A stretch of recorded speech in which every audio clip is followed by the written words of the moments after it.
Oh, I'm filming. I better stop. I will give a warning for this Snickerdoodle popcorn. Make it at your own risk because it'll be hard for you to stop eating it.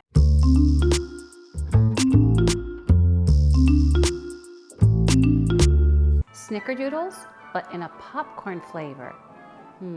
Count me in. Doesn't that sound delicious?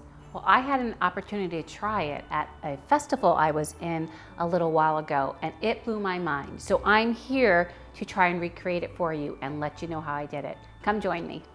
The first thing we need to do is pop our popcorn. I like to use the Whirly Pop. It is a fabulous way to make popcorn. Add a neutral oil. I'm using canola oil. I put 1 tablespoon in, and I'm going to get this heated. I have it on my big burner, so I'm going to heat it on medium-high. I'm going to put 2 of the kernels in, and that way I'll know when the oil has gotten hot enough. 1 of the kernels just popped. I'm just waiting for the other one to pop, then we'll put the rest of the kernels in. I'm putting in 1/4 cup of unpopped popcorn kernels, and I just heard it go. So now I pour this in, and here we start actually turning, and as it turns, it moves the popcorn around. I'm going to reduce my heat to medium because this is a very strong burner. Moving it round and round helps keep any one thing from burning. I hear it going. Oh my goodness. It's almost done, so I'm going to take it off the heat and let it finish popping. And that's all there is to it. Next, we're going to dump it into a big bowl and set it aside. And this is how much we're going to be making. If you want to double this recipe, you can, but I'm making it just for my husband and I know I'm not going to be able to stop eating this, so I'm going to keep it to a reasonable portion. Set this aside to cool. You could make the caramel with corn syrup, and a lot of people don't like to use it, so in this case, I'm going to just make it the old-fashioned way, just with sugar. I think something is going on with mine. It's not getting brown, but it's getting quite thick. All we have is some butter candy here. Okay, making caramel for our Snickerdoodle popcorn, part 2. First thing we're gonna do is put our burner on medium heat, and we're gonna add 1/2 stick of butter. Okay, our butter is melted. Now we're gonna add a 1/2 cup of brown sugar and 1/4 teaspoon of salt. We're also gonna add the ingredient that eluded us the last time, which is light corn syrup. It wasn't working the other way, so I'm gonna have to do it because this popcorn was so good at this festival. So let's pour this in. This could take a while.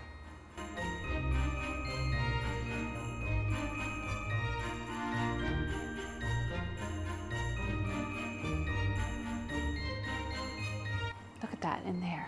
See? I don't know. Let's use this other spatula to try to get this off.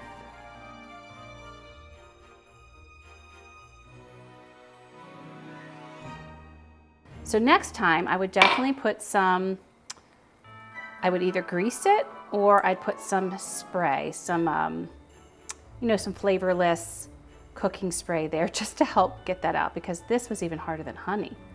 My goodness, you can tell I do not cook with corn syrup often. Now we're gonna turn up our heat to medium-high and mix this together. Once it comes to a boil, we're going to stop stirring and let boil for 5 minutes, reducing the heat if necessary so that it doesn't boil over. You can see it's starting to boil around the edges, so at this point we want to stop stirring. If it comes too close, if it starts bubbling too close to the edge, I can reduce the heat or even lift this off as opposed to stirring it. We are bubbling now. I've set my timer for 5 minutes and I will let you know once we are done. We have about a little under 3 minutes left. Still a rockin' and a rollin'. Okay, our time is up. Let's move it over off the heat and start adding some other ingredients. Vanilla in here. Let's see what happens. Oh, that wasn't too bad. Okay. And now we're going to be adding a little under 1/2 teaspoon of cinnamon, and I believe it is 1/4 teaspoon of baking soda. We're going to add that. And then we're going to stir it. Ooh, look how delicious that looks. So much better than the crinkly stuff I'd had before. Look at that. Wow. Light and fluffy. It smells delicious. And I think now what we can do is pour this over the popcorn and give it a quick stir. All right, let's get this poured over. Oh, I think I've got plenty. Caramel, yeah, I don't know if I needed all this. We are gonna definitely have some decadent. We're definitely gonna have some decadent Snickerdoodle popcorn. So now I'm just going to toss it, try to get it all covered. Gorgeous color. I was hoping it'd be a little darker. And then the last thing we're going to do is spread this on a cookie sheet and let this all dry out for about an hour. I think it's 45 minutes to an hour in the oven, so that'll be crispy, crunchy. Now you can see the mess in my kitchen of my 2 types of caramel, so I'm going to get this onto my baking sheet. I have a silk hat on here, but you could also use parchment paper or you could grease it. And you can see we've already started making candy in there, and I'm just going to press this down and spread it out so it can dry out in the oven. This just, don't be tempted to taste it right now because you will burn yourself, but oh my gosh, this just smells amazing. I'm very excited to try this. All right, and my oven has been preheated to 220, which is the temperature that the other recipe had recommended, and I liked the idea of it being a little lower temperature. I'm gonna put this in for 45 minutes to an hour. Take a look at this. It has been cooling for about an hour. You can see it's quite hard. When it first comes out of the oven, it is still, you know, has drippiness. It is not candified, so to speak. So let's just break some of this apart and put it on a plate. So let's give it a taste. Well, this was a hit. This was one of the best things I've made in a long time. So let me tell you about the crunch. So first of all, you can hear that there in a jar, so you can kind of see. There you go. Look how gorgeous that is. Beautiful. All coated. I mean, it did seem like a lot of cinnamon caramel, but I kind of feel like it's worth it. Now listen to the crunch.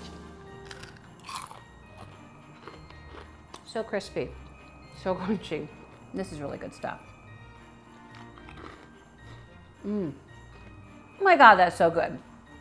In all seriousness, I absolutely loved making this, even though I did need to use corn syrup to do it. I still might try making the recipe, the other one that's down below, that doesn't use corn syrup, but I certainly failed on making the caramel all by itself. So another day maybe. But if you want something easy, just get the stinking corn syrup and make this. We're not eating this all the time. This is a special treat, right? This would be great as a gift. So delicious. If you saw the recipe as far as the amount with what I made, down below, I'm going to have the link of the content creator that inspired me. And I'm also going to write what I did, because for just Hubs and I honestly, for how good this is, I'm never making more than 1 cookie sheet of this stuff unless I'm giving it away. So I think it was like the perfect amount for 2 people. And if you like addictive content like this, don't forget to like, subscribe, and share so you don't miss anything. Until we eat again, toodles.